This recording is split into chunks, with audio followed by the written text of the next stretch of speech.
Thank you so much for that, Janice. What a way to open the award ceremony tonight. Good evening and welcome to the 2025 Right Livelihood Award presentation.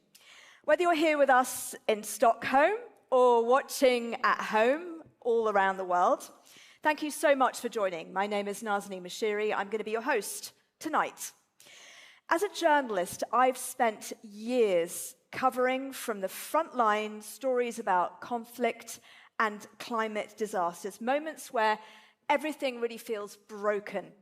The news cycle quickly moves on, but not for people left behind, for those surviving, rebuilding, mourning. That can linger for years. That's why the stories we honor tonight just really resonate so deeply. The 2025 Right Livelihood Laureates come from places where the stakes could not be any higher. They face war, corruption, disinformation, and environmental destruction.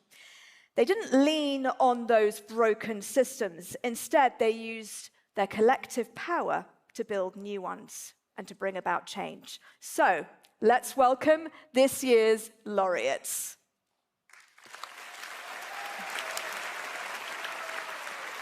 From Sudan, we have a member of Emergency Response Rooms with us. Let's give it up for them. Also, we have Justice for Myanmar, who cannot be here in person, unfortunately, due to security concerns, but they're watching us live, hopefully. Let's give them a big round of applause.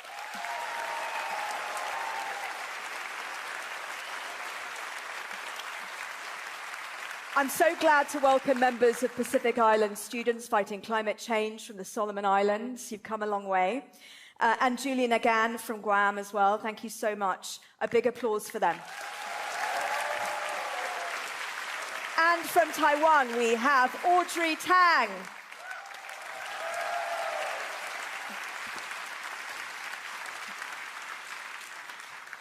These laureates show us that joining hands is humanity's most powerful action. Now, thankfully, joining me on the stage will be my co-presenter tonight, Olle von Uxkull, who is a Right Livelihood Executive Director. He's going to help me present the awards tonight. Olle, just a quick chat with you. First of all, what do the Right Livelihood Laureates teach us? Wow, we've learned so much from laureates over the years. We are reaching 200 laureates this year. Woo! That's an incredible number. Yeah. And even for me personally, I counted it's my 30th award presentation tonight. And I think that the sentence I've heard most often at these award presentations is when laureates give their speeches that they say, they wouldn't have been able to do it alone. There are so many people and movements around them who are part of the struggle. So really, one of the golden threads that runs through the work of Right Livelihood Laureates is this idea of collective action, but also a real understanding that collective action means power. This is an expression of power, and we have this common misconception that we like to think of power in vertical ways, like a crazy guy in the Oval Office signing executive orders. But power is also this collaborative spirit, and that is the power that every one of us has. Yeah.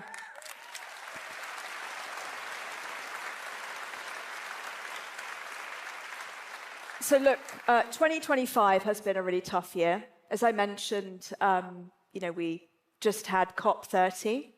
And I came back from Belém in Brazil, and I was really disappointed with the outcome. Understandably. Obviously, that's just one challenge, and some would say it is the biggest challenge. But what other challenges, including climate, do you see in the world today, and how are people responding? I mean, there are so many challenges, as you say, and Yeah. we sometimes think of it as a poly crisis. But I'm reminded also of something that one of our laureates, Raul Montenegro, once said at his acceptance speech. He said, the biggest tragedy of our time is not the roar of dictatorship, but the silence of the good people.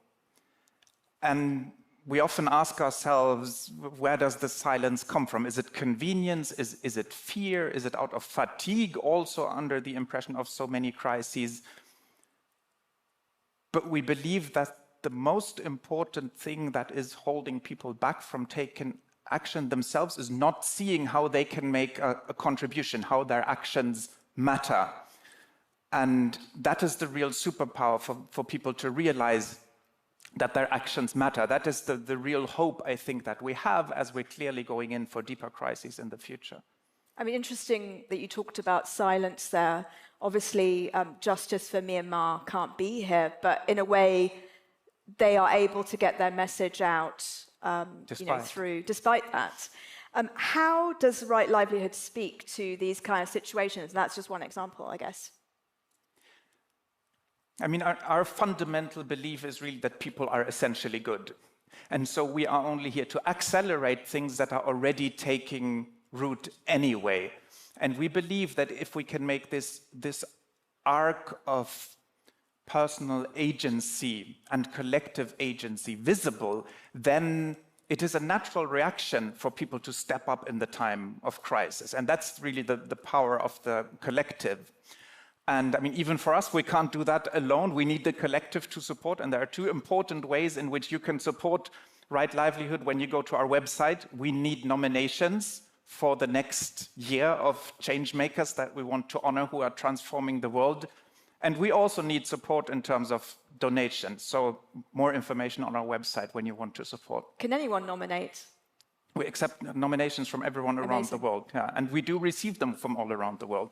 Brilliant. The nomination for Julian Agon, for instance, came from someone else in Guam. So people in Guam heard about us and sent us this amazing nomination, thanks to them. That's incredible. Thank you so much, Ale. Don't go too far. You're going to be presenting the awards. And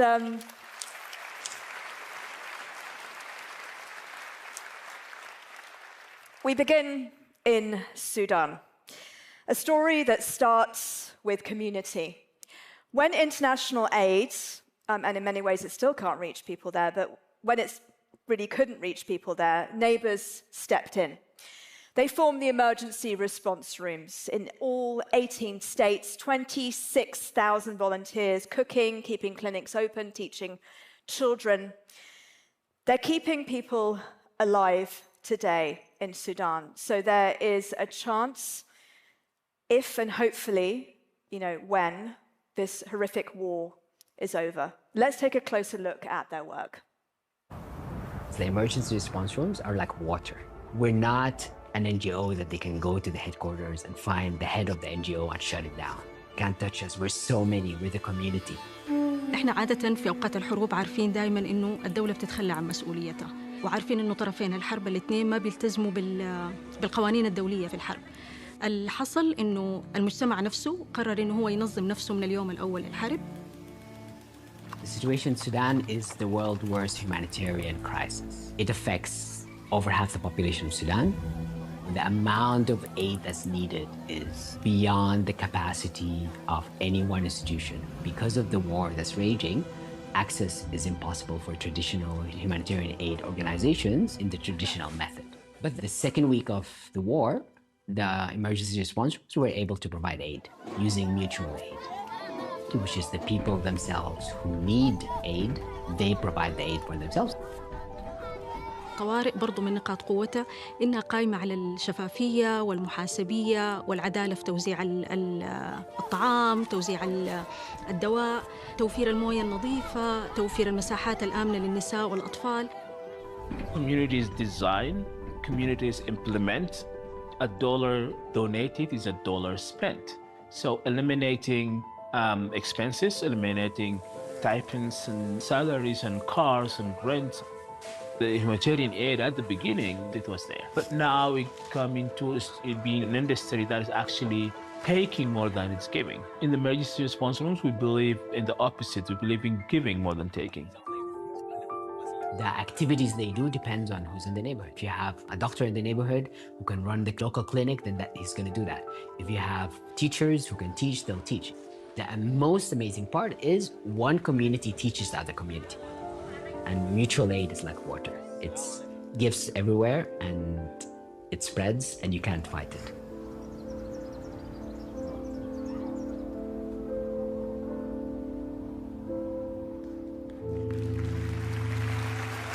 Please welcome Al Sanossi Adam, who's representing Emergency Response Rooms from Sudan.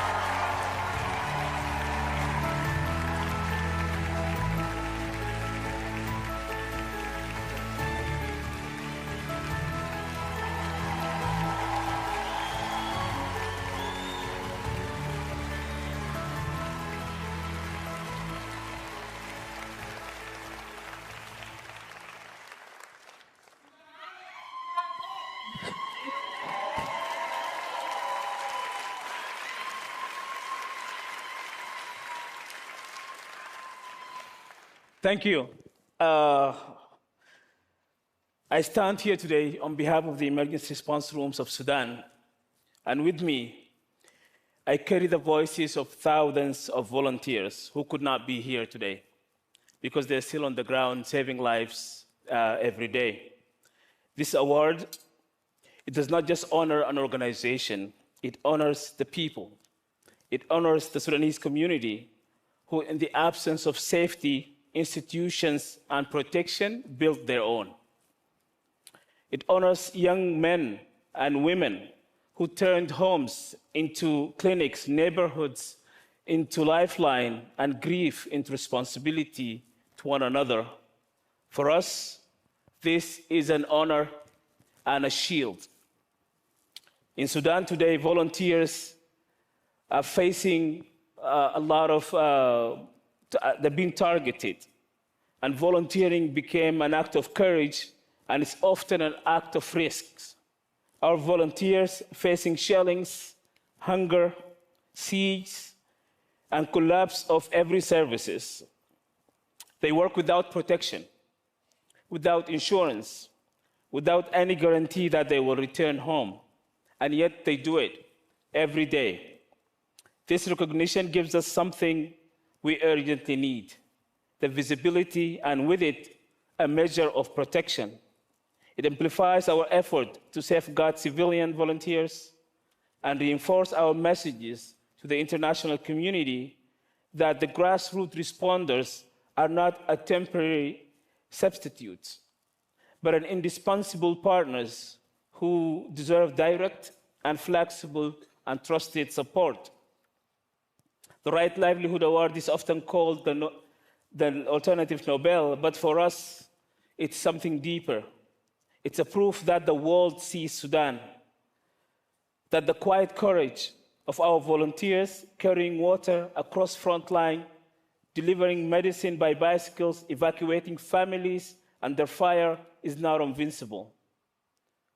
We dedicate this award to every Sudanese and to every emergency room across Sudan, to those working under bombardments in Darfur, to those working in siege in Kordofan, to those in Blue Nile and in Sinnar, in Kassala and in Khartoum, in the River Niles, Al Jazeera and the Northern State, to our colleagues in Gadaref and in White Nile State and in the Red Sea, to the women emergency response rooms who are keeping displaced families alive and providing support to victims and survivors.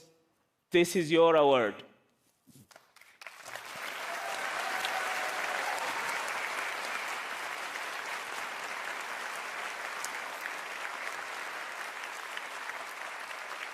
And to those we've lost, I'll say, your names are not forgotten. Your work is not forgotten. And tonight, the world sees you. We owe you a debt that can never be repaid. To my fellow volunteers, those who are supposed to be here with me today, and those who are watching right now online, this award strengthens our solidarity, expands our protection, and deepens our commitment to do what we always do, to stand with our communities no matter the cost. It inspires us for real change. Change takes courage, sustained by hope and supported by solidarity and action. On behalf of the Emergency Response Groups in Sudan, thank you to the Right Livelihood Award Foundation for this honor and this privilege. And we hope that this recognition marks not just an ending, but a beginning to a real partnership, real solidarity, and real protection to the volunteers who carry the weight of Sudan's survival. Thank you.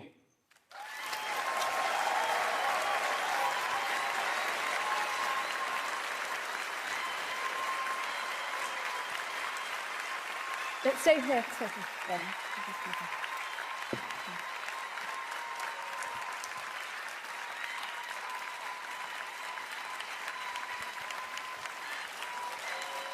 Al-Sanossi, thank you so much for that. I know it's just a very, very difficult moment. And you mentioned there, the people who couldn't be here, people who've lost their lives, but also volunteers who couldn't make it here. I mean, what's their message? What would they say if they were here tonight? I'm sure they are going to appreciate the solidarity and the support from here. This work that we've been doing, it's not a work of one person. It's a collective effort of 26,000 volunteers that are working day in and day out, and they're working as we speak right now. And I'm sure, they're all happy and they're all watching together right now online this recognition. And I think it means a lot to us. And as I said, it's always an honor, but it's also a shield that helps us gain more visibility, more recognition, where we could be able to actually provide more services to our community. Bringing people together, creating that social cohesion, bringing Sudan together, so at least it gives us a fighting chance when this war ends, that there is a base that we can rebuild Sudan from. I mean, El-Sanossi, we are hearing horrific reports coming out of Sudan. Not to say the war hasn't been horrific in itself, but what's happening in al-Fasher, in Darfur, is absolutely horrendous. Can you tell us a little bit about the situation at the moment? Al-Fasher has fallen, and number of civilians were killed in that attack on Al-Fasher. Mass exodus from Al-Fasher towards White Nile State, towards Dabba, towards Tawila. The situation now, or most of the response of the emergency response rooms and other humanitarians are directed to Tawila, because there's a lot of families that made it there, and there was no camps that are ready to receive people. There's food shortages in there. People also came out because Al-Fasher was under siege for 18 months. So most of the people who came out of there, they were in malnutrition stages. This is just one side of the war in Sudan. Now we see the Kordofans are under attack. Yeah. We've seen people exiting. The drone attacks, etc. The drone attacks. Yeah. So the Kordofan is going to be the new Darfur and the new Fasher. Yeah, and so many people knew what was going to happen in al-Fasher. It was predicted, but nobody did anything about it. So let's go back to emergency response rooms. And the fact is that you stem from a long-standing Sudanese tradition of solidarity, Nafir. For those hearing the word for the first time, can you tell us what it means and how you've built it up? Nafir, the concept, I think it's in Sudan, but I'm sure it's not a foreign concept to many cultures. It's that concept of that you answer when you're called upon. You come together in the community to help one another and to support one another. We see it in Tuti when the flood happens, how everybody will come together from the island to stop the flooding. We see it in Kordofans, where when people come together to help somebody to harvest their crops, and we see it in disaster when there's fire and all that. So this concept is not really old. It's not really new. It's rooted in our Sudanese culture, but It's been used again and again and again, and this generation kind of took it into a whole new level of coordination, bringing people together in solidarity so that they could respond to the crisis happening in Sudan right now. Your organisation, the volunteers, are facing risks all the time, every single day. What can we do, watching and here, to try to help protect them? And also, just what's your hope for Sudan's future? I mean, we're hoping all that this war ends and that, you know, people will go back to their farms and go back to their houses and rebuild the country. You know, the targeting on volunteers, it's always, you know, across Sudan. It's happening since this war started. We've lost 146 volunteers from the beginning until today. And these are actually the numbers that we have in the sheets. I'm sure there's more and more people who still did not put in there, but I think the international community and I think everybody kind of need to look into this and see and ask themselves the question: what more can they do for Sudan? We need the war to stop. We need stability. We need people to go back. We have over 30 million internally displaced right now. We have over 12 million externally displaced in neighboring countries. And this is a country that had so much potential and so many beautiful things, and now we just, you know, kind of want it to stop, and then we start to go back to our country and try to rebuild it and get a get a democratic government that actually led by the people, work for the people, built on services, accountability, transparency, and mutual respect. Al-Sanusi Adam, thank you so much, and amazing that you were able to make it here to Stockholm to receive this award in person. Thank you again. A big round of applause. Thank you.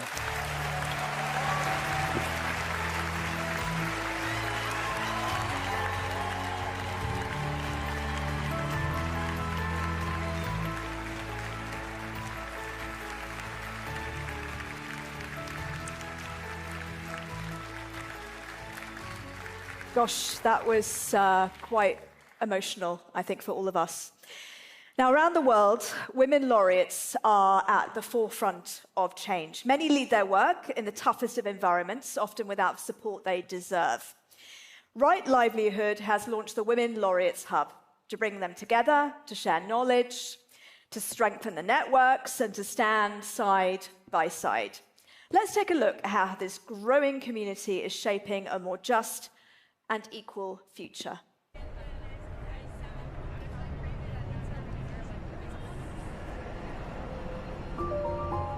The Women Laureates Hub started to take a form and a real shape in 2024. Just to remind you that the road ahead of you is not an easy one, but stand strong and united in order to... We work with human rights defenders and we see challenges for women human rights defenders. Gender equality is necessary. And that is one of the reasons that we also wanted to create this safe space where it's not only about the collective action, but it's also about supporting each other. The idea came into reality when we started to talk to the laureates and we saw their commitment and that they're eager to have such a space. It's not only a Right Livelihood-led hub, it is a collectively led hub together with the women laureates that are part of it. You do need a kind of a network that makes you feel that you're not alone, and that gives you the needed strength and courage to keep going. We consider women's participation and representation an integral part of the development process. For me, the Women's Laureate Hub provides a safe space for the women laureates to come together and express ourselves in the way we want to, without any reservation or fear. It gives me a little bit of hope and courage and security because I don't feel alone. Hi, everyone. We talk a lot about solidarity, but it's not a given, you know? We need to help support it and help create spaces where that can be made possible. And I think it's also we learn from each other. Yeah, absolutely.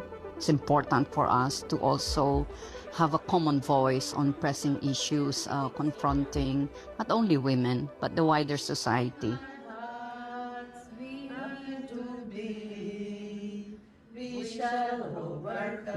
To have impact, you need action. So what I expect from this network is that we, from here, we go to action to create impact. And with that, we are, of course, very excited and happy to welcome the laureates of 2025 to join the Women Laureates Hub.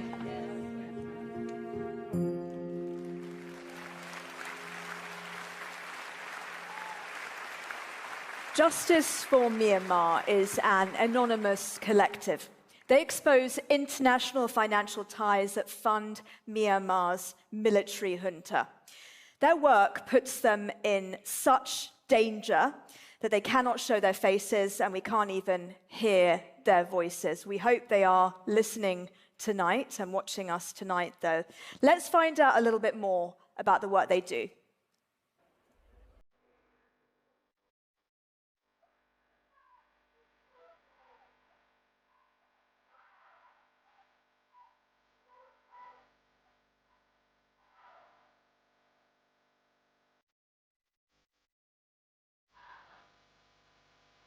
Nearly 5 years ago, the Myanmar military carried out a coup attempt to overturn the 2020 general elections, which gave a landslide victory to the National League for Democracy Party. Since then, the military has responded to a nationwide resistance with a campaign of terror. Mass killings, arbitrary arrests, airstrikes and shelling, rape and sexual violence, torture, and the systematic burning of villages.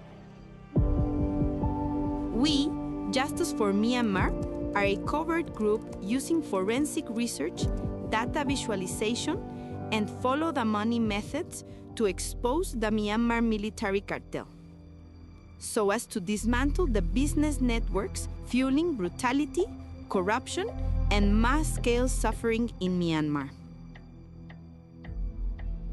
The military cements its power not only with guns, but with money. Billions through banks, oil fields, and foreign corporations. Our work directly undermines this architecture. We don't just document it, we erode it. We trigger sanctions, divestments, and accountability. Our investigations have revealed aviation fuel shipments, arms deals, telecom surveillance, and offshore banking. Each revelation cuts through global complicity, contributing to real consequences. Adani's exit from Myanmar, sanctions on Myanmar tycoons, Airbus's divestment from a Chinese partner, pension fund actions that have shaken junta-linked businesses. We envision a Myanmar free from tyranny, where today's fight for federal democracy, justice, and peace becomes tomorrow's reality.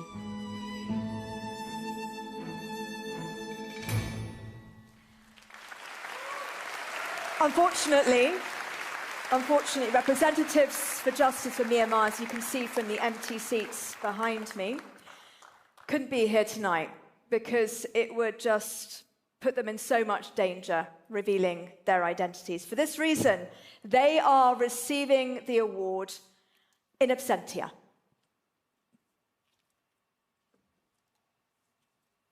A big round of applause. But they have asked us to make sure that fellow Right Livelihood Laureate and climate justice activist Greta Thunberg is here to read Justice for Myanmar's acceptance speech.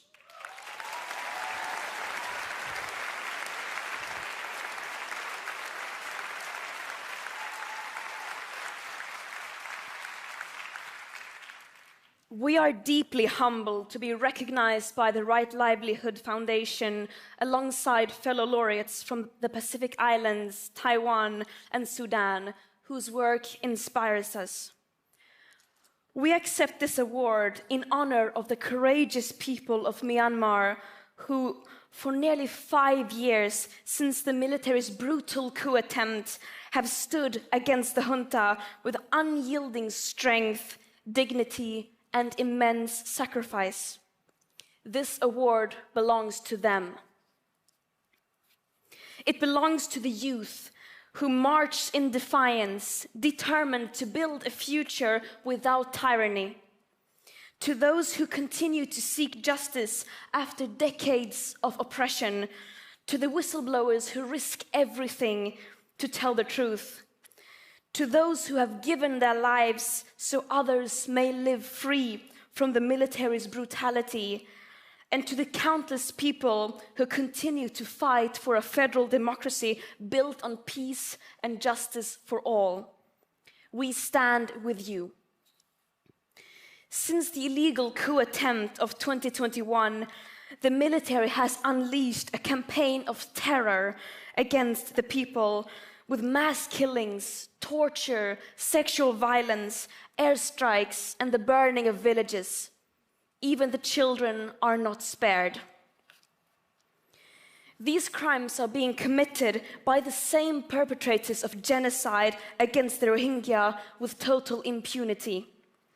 Yet, amid the horror, the courage of the people remains unbroken. Our movement is not only against the generals who commit these crimes, but also against the governments, corporations, and banks that continue to fund and enable the junta's violence and the oppression of oppressed people all over the world, from Palestine to Ukraine, from East Turkestan to Sudan, who we stand in solidarity with. The Right Livelihood Award reaffirms that Myanmar's struggle is part of a global fight for justice and human dignity. To dismantle the military cartel, we need solidarity and action. And this December, the military junta will be holding a sham election. We call on governments to reject this and stop the flow of funds, arms, equipment, and aviation fuels that sustains the junta's terror. We call on companies and investors: withdraw your money from the military and its cronies. End this complicity. Do not fund atrocities. This honor strengthens our resolve and sends a clear message to the junta and its enablers. The world is watching. The Myanmar people's revolution will prevail. Thank you.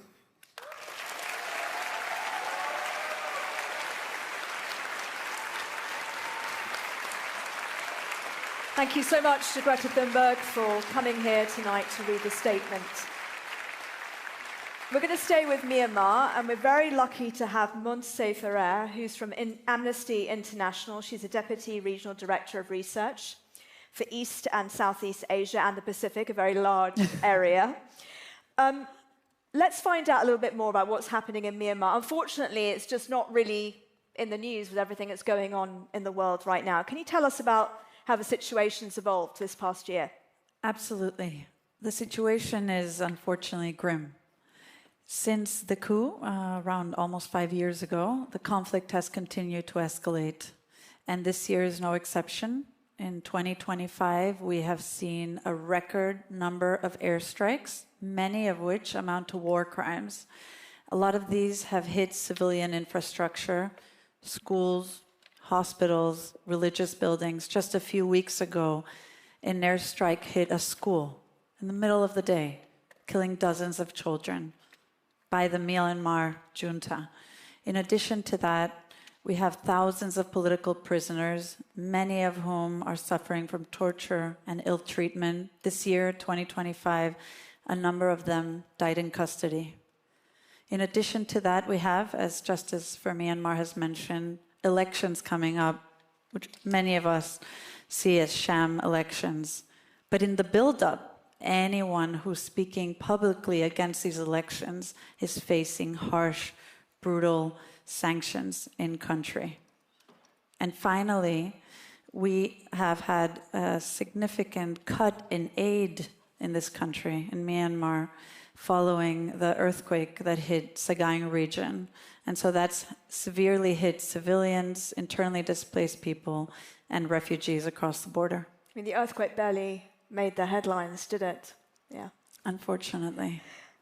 So look, Justice for Myanmar, they are doing a lot of covert investigations. I've done quite a few myself when I was working for the UN Security Council. And it's a very difficult, dangerous job, what they're doing, and they're even more difficult for them because any identification could risk, everything, their lives.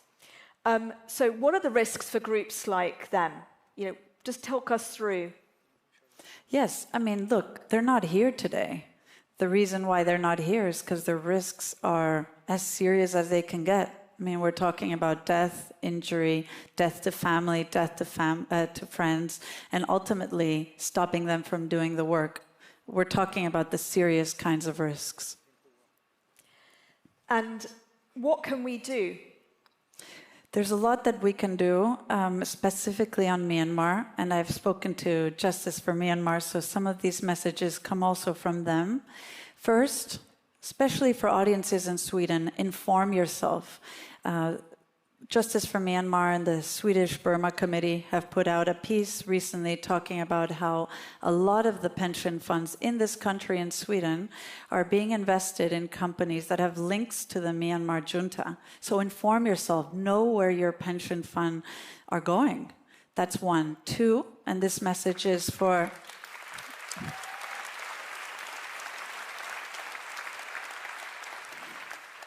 And this message is for also Swedish people, but people around the world. Call on your governments to stop cutting aid. Swedish government has cut aid. The US government has cut aid. So many countries are cutting aid at a time where we cannot see that happening. Human rights defenders don't get support. Civilians who are impacted by airstrikes don't get support, etc.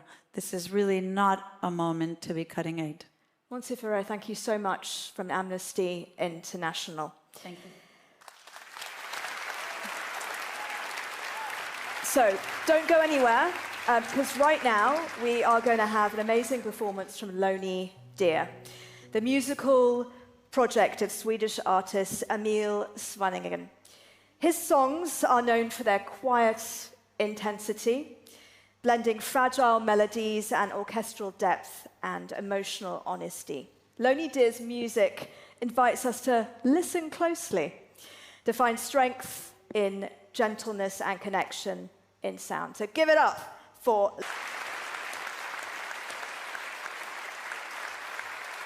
Thank you so much to Loni Deer. What a powerful performance there. Now comes a story about the most significant legal victory in the history of the climate movement. From classrooms across the Pacific Islands, where we already see the devastating impacts of climate change, students and their legal partners sparked a global movement. They managed, as they say, to bring the world's biggest problem before the world's most important and highest court, the International Court of Justice, of course. Let's hear it in their own words. Climate change is not an abstract concept. For us, it is an existential problem. We grew up seeing water level rising, fisheries diminishing, and coral bleaching. We saw these impacts, but we were powerless to stop it because we were not causing it. We didn't start the fire, but we are putting it out. ICJ Advisory Opinion Campaign was born out of the need to see justice for our communities, and we have worked to ensure that the link between community and the campaign is always there. The story began in 2019. The more we learn about the climate change regime, the more we realize that they were not walking at a pace that is reflective of the reality on the ground.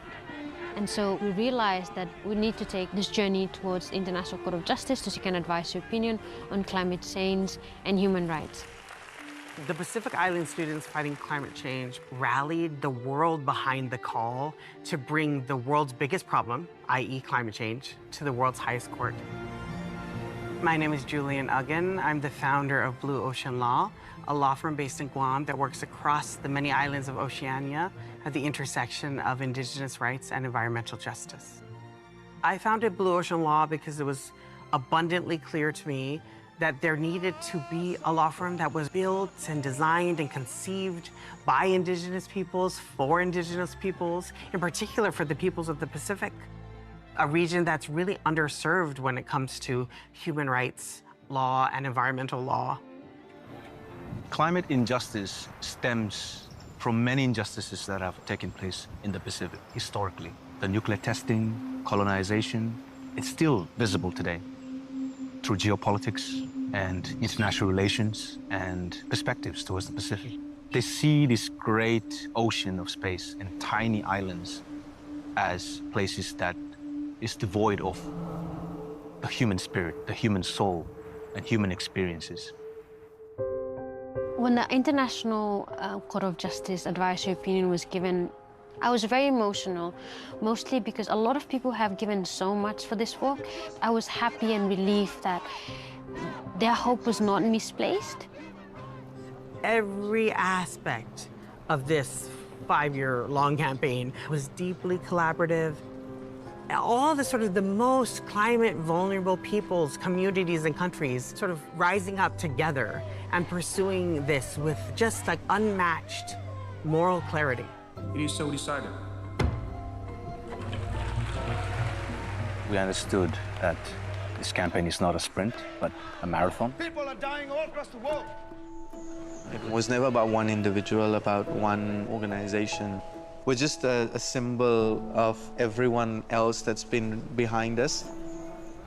The World Court opened the windows in the collective room that we're all in, and they let in fresh air and they let in the light.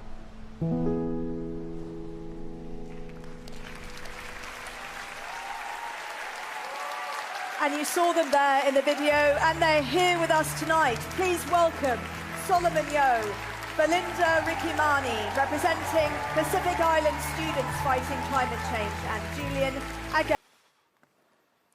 If there's one thing you need to know about the Pacific, it's that we love to tell stories. This is one of our many, many stories. 42 years ago, when humanity lived under the looming shadow of nuclear annihilation, the United Nations General Assembly convened for the 38th time in New York. In that chamber, a representative from one of the UN recently added states voiced this simple plea in his statement: let our children decide their future, but let us ensure that there will be a future. That representative is no other than Father Walter Hayde Linney, the first Prime Minister of the Republic of Vanuatu. Decades later, the spirit of that plea found its way into the hearts of a small group of Pacific law students and their professor at the University of the South Pacific in 2019. Witnessing the lands and their people asphyxiating from the fumes of this great immoral inferno from lands far beyond their shores, they searched the law for a response to this existential threat. Among their consideration was to bring climate change before the world's highest court, the International Court of Justice.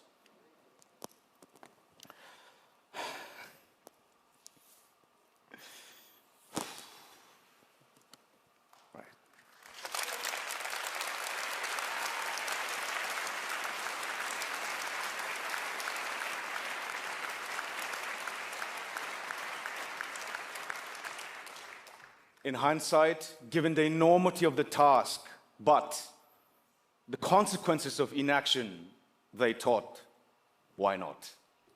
And thus began the long journey that ultimately brought them here today.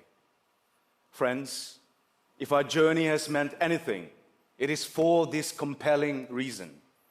It is to live behind a story of hope for our children and their children, a story that they will not fear to retell, so that others may know who we are and where we come from.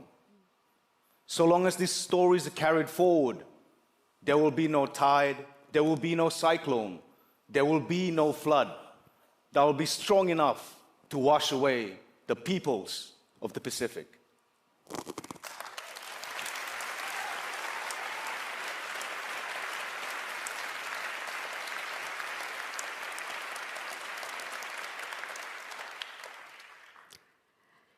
Throughout our journey, we come to understand that the efforts of one person can only go so far. Meaningful change requires the dedication and support of everyone around us. In recognition of this, we offer our heartfelt gratitude to all who made this harvest possible.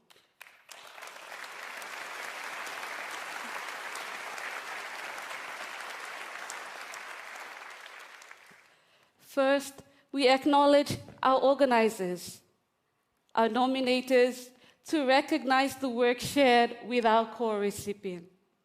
We extend our sincere congratulations and reverence to our fellow recipients. We also offer our eternal gratitude to the Namwa Araha, Araihan Mane, and Taka Taka Eco Village Conservation Foundation, who, through Hikua, entrusted us with the enlightenment of one of the Pacific's ancient and enduring civilizations, empowering us to join the collective effort in emphasizing to the International Court of Justice of the sacred obligations of states to uphold the principle of intergenerational equity.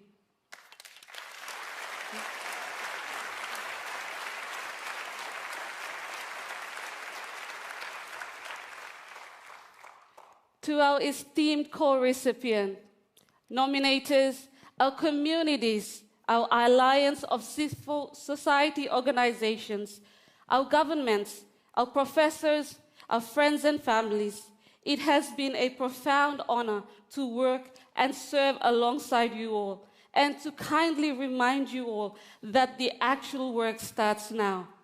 Finally, we dedicate this award to 5 remarkable wayfounders: Motari Lavoa, Hilda Lini of Vanuatu, Lee John Eknilang of the Marshall Islands, Kate Dews and Pauline Tangiora of Aotearoa, and Christopher Gregory Weeramantry of Sri Lanka, whose courage leads our path and shone brightest in the darkest days of our journey.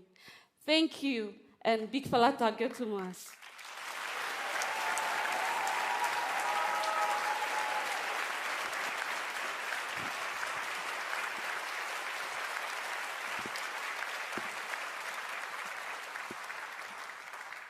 All 3 of you.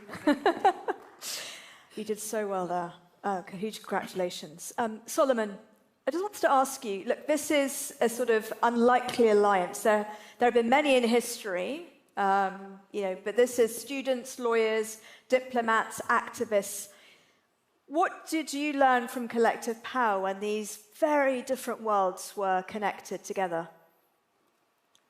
I wish I could explain in words that this side of the world would understand, but unfortunately I can only explain it in where I come from.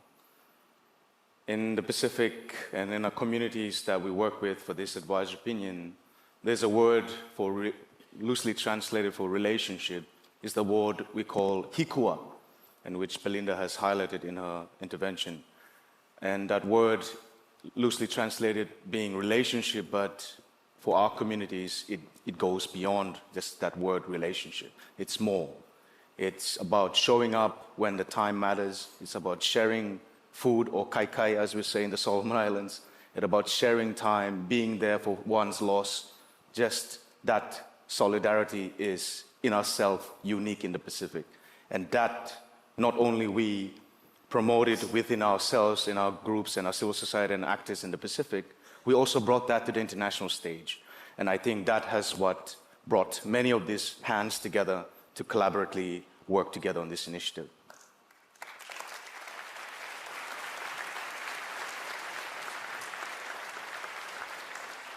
Julian, we're going to hear a statement from you in a minute. But if people watching here ask, what does this ruling at the ICJ actually mean? What doors does it open for courts, governments, communities? What happens? I think the easiest way to understand it is what just happened was the decisive end of one era, which is the era of climate impunity, and the beginning of a new one, which is an era of climate accountability. I think the court was very clear about that, and I believe all over the world.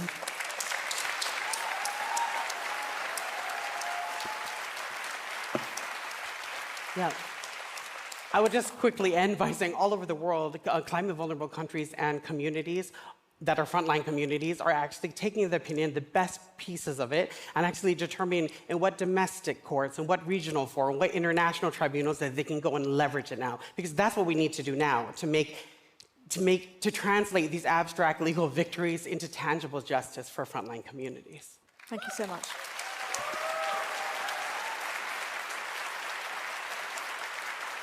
And Belinda, we were in Belém in Brazil together, and there's a lot of talk about climate justice. There are a lot of, indigenous communities there.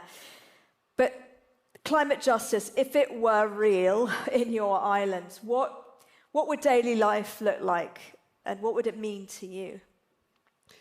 Yeah, there's so many things that I can think of, but for me, I would envision my people, my community, to live without fear of sea level rise, and our children get to play in our seashores and enjoy it without worrying about the sea is rising and it's coming within their communities. And I think for the world, I would like to see a proof of justice where it strengthens safety, dignity, and a safe future for everyone. Thank you so much. Julian, please. The great writer Toni Morrison once said, in response to a question about surviving the brutality of this world, that sometimes you don't survive whole, you just survive in part, but that the grandeur of life is that attempt. It is not about any solution, she said, but about being as fearless as one can and behaving as beautifully as one can under completely impossible circumstances. I can't tell you how many times I thought about that these past 5 years as our team traveled throughout the many islands of Melanesia, meeting some of the most climate vulnerable communities in the world and gathering firsthand accounts of climate harm. We heard from the people of Vunidogoloa, Fiji, who left behind the graves of their ancestors when rising seas and saltwater intrusion made life along the coast impossible. They say moving was like dying. We heard from the people of Yakel, a custom village on Tanna, Vanuatu, for whom yam is not only the most important of the root crops, but also an indispensable part of all of their sacred ceremonies. They say they have not had a single successful yam harvest in 4 years. We heard from the people of Veribari, a village in Papua New Guinea's Kakori River Delta, who are now in the midst of their 5th and final climate-induced relocation. Final, they say, because there is simply no more inland left to go. What these indigenous communities offered us was more than testimony. They offered us a way of seeing.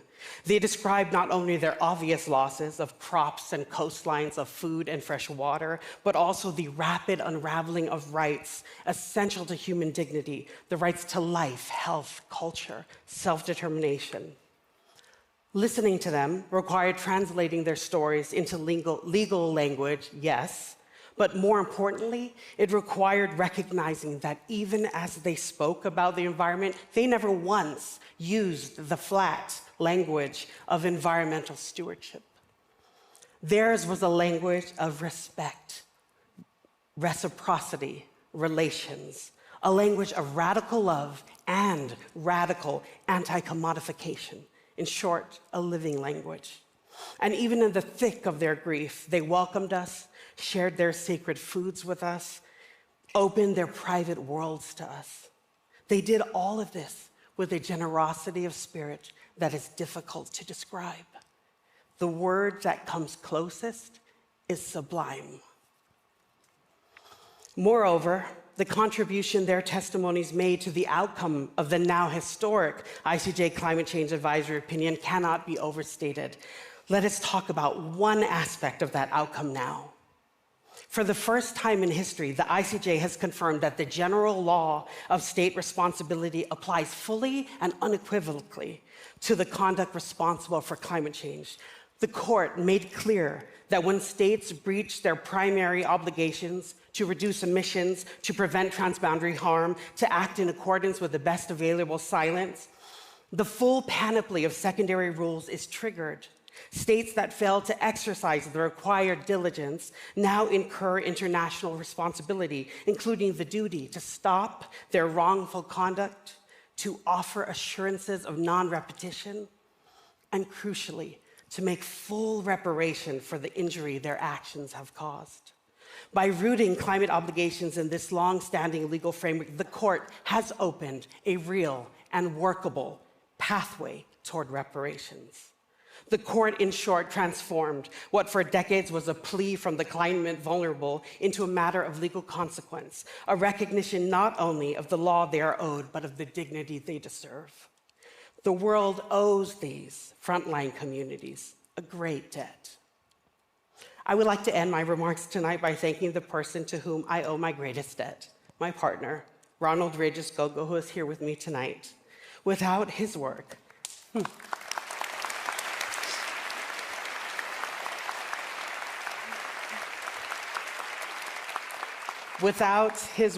mine would be impossible.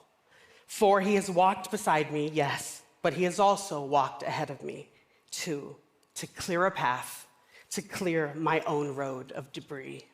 This type of labor, so often thankless and invisible, is absolutely a labor of love.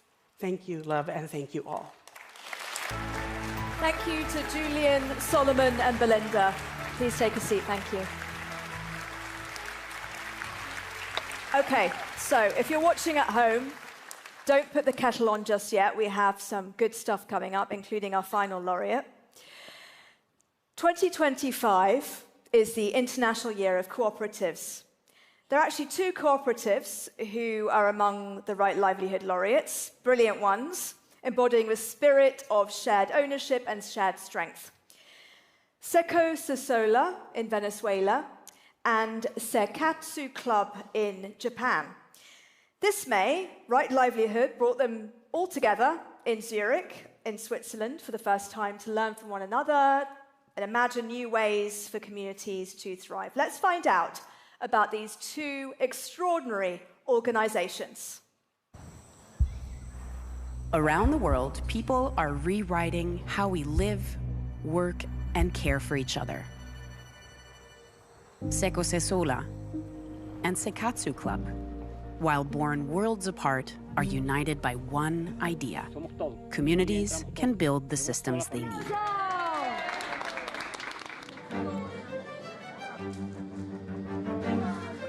社会にないものであれば、自分たちの食べる力を集めて必要なものを自ら作る。La manera como nacimos permanece hasta hoy después de 55 años, que es responder a una necesidad comunitaria. En este caso, un grupo de vecinos se reúne en el barrio para resolver el problema de qué hacer cuando fallece un vecino y no hay real para el servicio funerario. 戦後の高度経済成長の中で安心できる食べ物がなかなかない時代でした。本当の牛乳を探し求めて生活クラブの組合員たちは購買する力を集めて自分たちが欲しい牛乳を作り上げていったのです。Today, Secosesola spans 7 out of Venezuela's 23 states. They offer food, healthcare, and essential services, feeding over 100,000 families every week. ¿Cuánto nos ahorramos cuando vamos a los servicios cooperativos y no a los servicios de la empresa privada o de los servicios del gobierno? Que es entre 15 y 20 millones de dólares al año como comunidad. Sekatsu Club brings together 420,000 households, using collective purchasing to shape food, energy, mutual aid, and more across 21 out of Japan's 47 prefectures. 生産の状況を知り、生産者の思いを知り、そういったことを積み重ねることによってお互いを理解し、提携を深めています。In a world where inequality feels inevitable, they remind us people can organize differently. Fundamentalmente queremos que este mundo sea distinto. Y nosotros a través de estos 55 años de trabajo comunitario hemos ido descubriendo que el cambio de afuera nace desde adentro.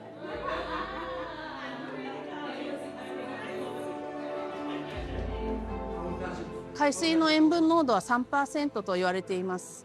でも海水はかなりしょっぱいです。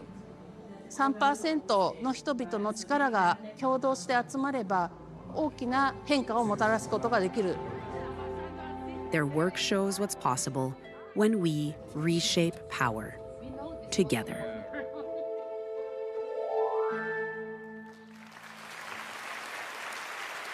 And now, a really exciting moment. We have a very special duet. Loney Deer and Janice are back behind me. They're about to sing. But just let me tell me a little bit about Janice. She is the artist you heard right at the beginning of the event. She is one of Sweden's, or has one of Sweden's most powerful and soulful voices, blending R&B, gospel, pop with emotional honesty. Janice is really known here in Sweden for her performances that are both intimate and commanding. Hers is a music that carries both strength and vulnerability. And they're going to...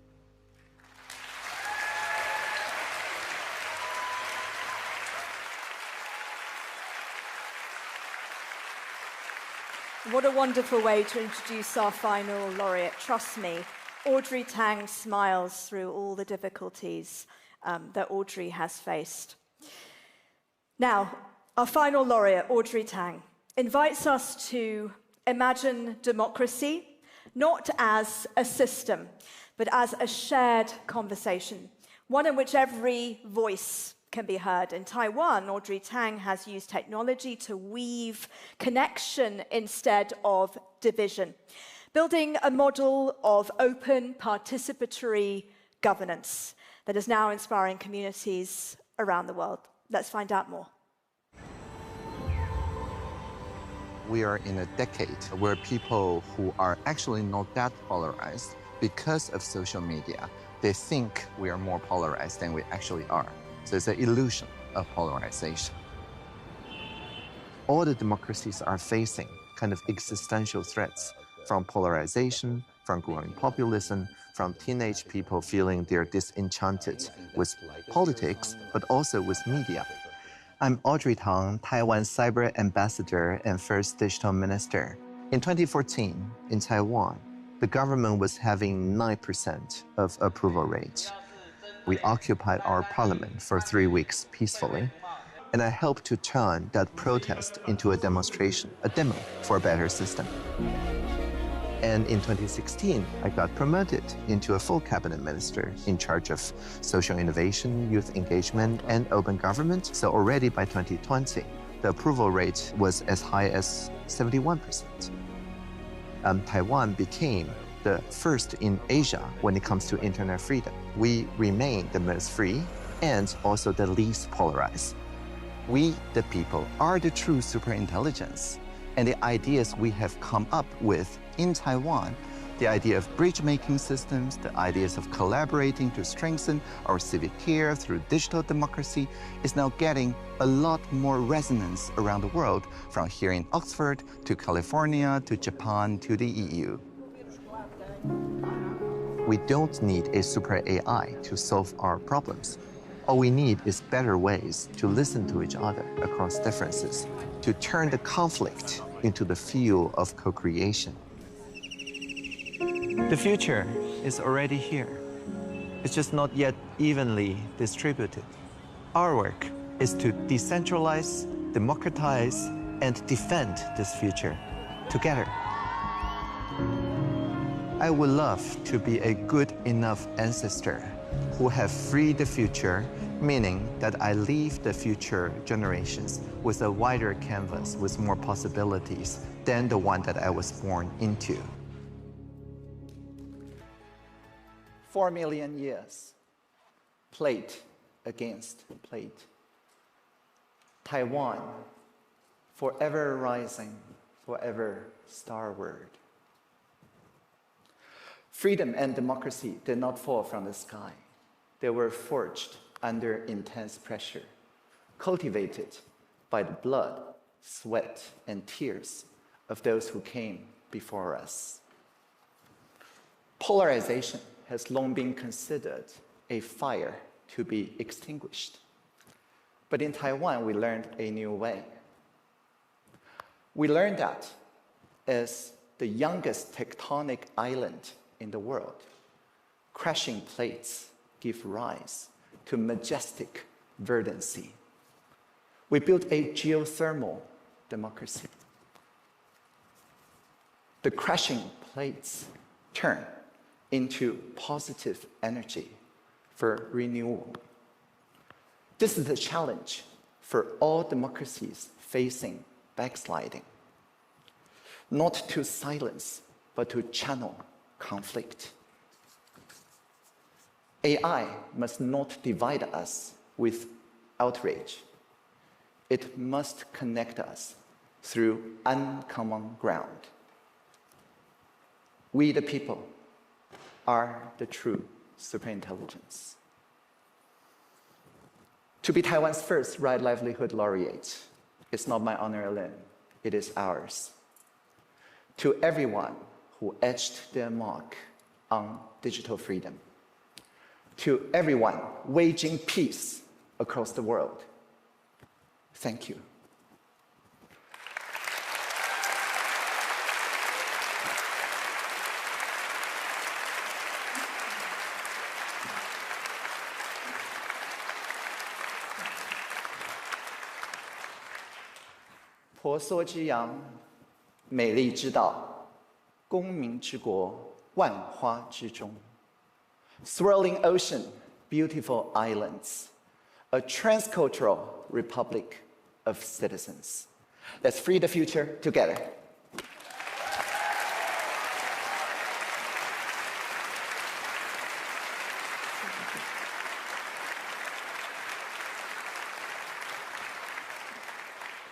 Audrey, that was amazing.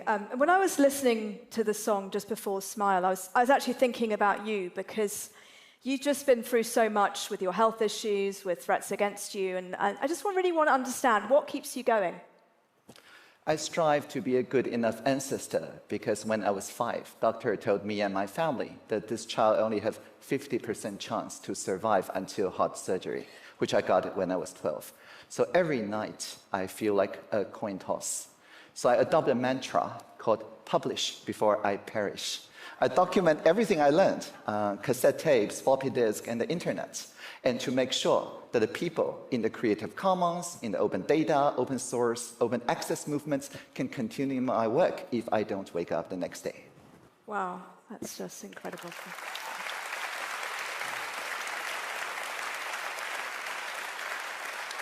And look, you know, the whole world is talking about AI. You and I have spoken about AI. You've been helping me because I'm kind of trying to learn it.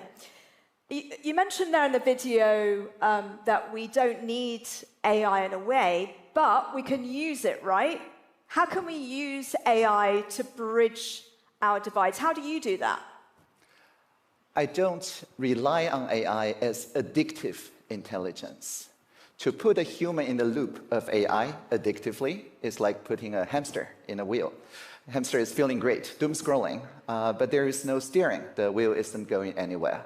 But in Taiwan, we use AI as assistive intelligence. We have alignment assemblies where we send 200,000 text messages to random number around Taiwan, asking people what should we do together about online deepfakes, about AI red lines. They gave us ideas, and 447 people, randomly selected, statistically the same as the Taiwan demographics, come up with the rule together.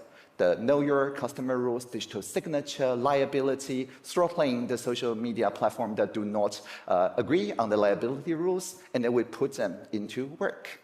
Just 2 months after the alignment assembly, we put into the law, the Anti-Fraud Law, Digital Signature Act, and throughout this year, there's just no deepfake scan anymore on Taiwanese social media. So we can use AI to assist our collective intelligence to draw the red lines around AI.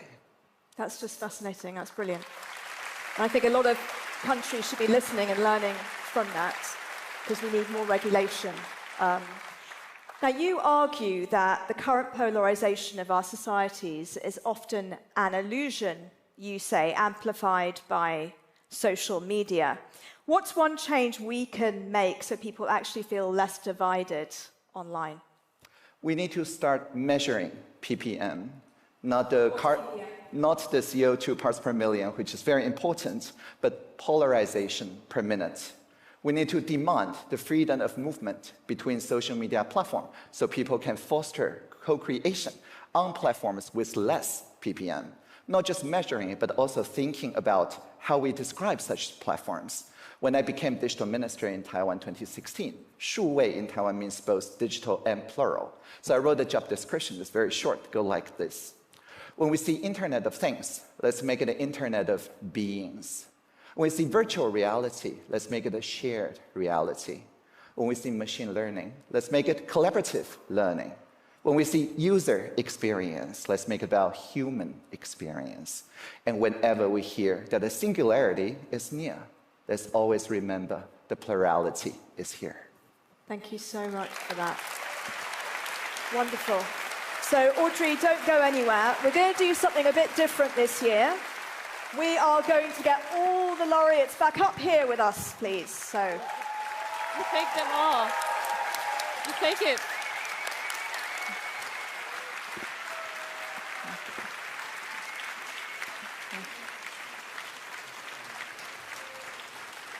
Can I just give you that? Do you want to hold it, or should we? Yeah. Okay. Thank you so much. It's not over yet. We've still got a few more questions. Thank you so much. I just want to get a quick comment from all of you. What's your sort of main takeaway from this evening? Just a very brief word. Alsanusi, start with you. Thank you. To me, I think it's just this, the solidarity, the spirit that I feel here. And, you know, from the moment I met all the laureates, I'm just learning from them every single moment. And I think that these lessons are going to be with me for a really long time. And I will share all the stories and all the conversations and the ideas we talked about with my colleagues. And I'm inspired by all of them, really, every single moment. Thank you so much. And Belinda. I'm very humbled to be standing here amongst all these amazing laureates that we have tonight and celebrating the amazing work that we all have done individually, bringing the voices of our people and our communities here. For me, it's something that I'm truly grateful for in sharing this space with all of you that are here. So thank you. Thank you. Solomon? Yeah. Hello. Yeah, I mean, we're here to tell stories, but we also will bring back a lot of stories with us. Not just about Fika, but also about the outstanding work, not only of these laureates here today, but also those who are many, the 200 plus, and I'm sure more laureates into the future. We bring this all back to the Pacific, and we hope to share this with our people to know that that act of service is truly a great honor. Takitumas. Julian? I guess what I heard tonight all night long was like love. How deeply we love our communities and we love the alternative future we are trying to hasten into being. You know, and I just think that what I'm taking away is just this idea I've always had, but I believe it more and more every day, and especially tonight, that, you know, what we love, we can save. Thank you. And I want to do something a little bit different tonight, because I have you all here, and I want you just to talk to each other briefly.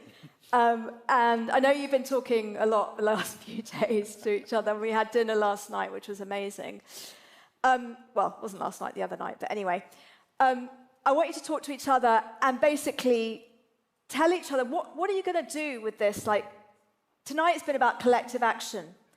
What are you going to do when you step out of here? And what are you going to do with what happened this evening and what you learned from each other? Well, I'm going to nominate new laureates for the 2026. And it's open for 6 more weeks. Go online and nominate, because I think we're being woven into this tapestry of people supporting people. And we always need the other 100 or so countries not yet represented, very young children not yet represented, the voice of the future. And obviously, Justice for Myanmar are watching online. They can't be here tonight. I mean, what's your message to them, Julian? That they are here. They are here with us in spirit, absolutely.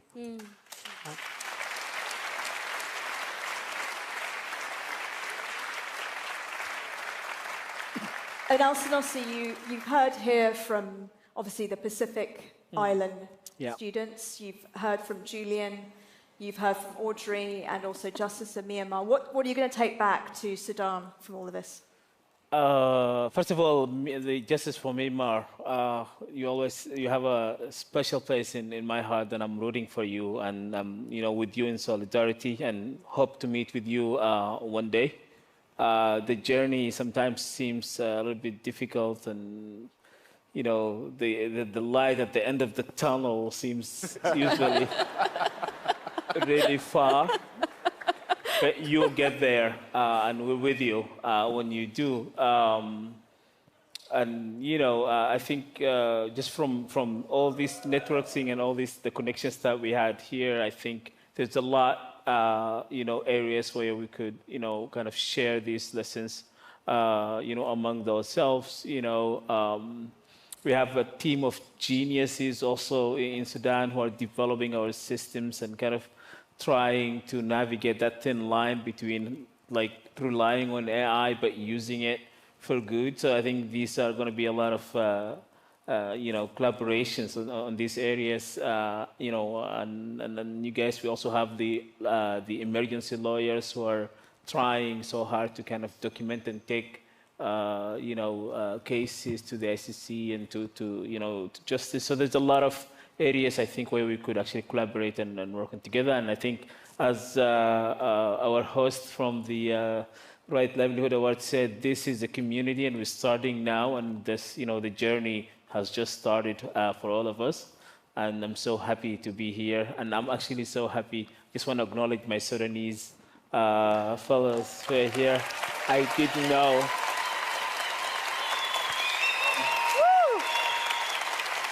I didn't know that there is Sudanese here, but thank you.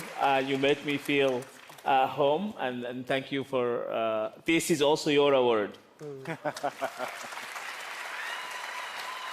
So I hope you like this sort of call for collective action, and you've been inspired. Tonight we have witnessed courage, compassion, and of course, what collective action can really achieve.